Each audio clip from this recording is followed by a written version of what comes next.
this is Shaina from Food for My Family, and today I'm going to encourage everyone to kind of take the produce and the seasonal harvest that we're having and can it so that we have it in the winter too.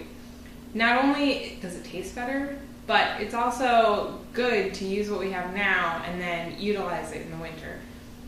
So what we've been doing is canning, and we also blanch our vegetables and freeze them.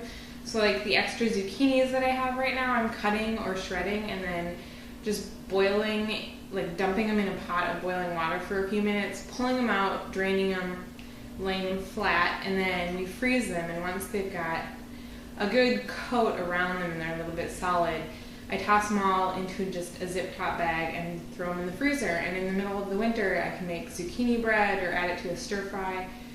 And the other thing I do is I really like canning.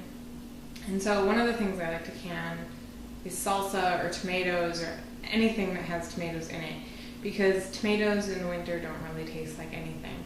And it does take a little bit of forethought. You want to buy your vegetables either the day of or the day before you can, and so I have to plan to go to the farmer's market, pick them up, or to pick them off the garden outside and set aside the time to can.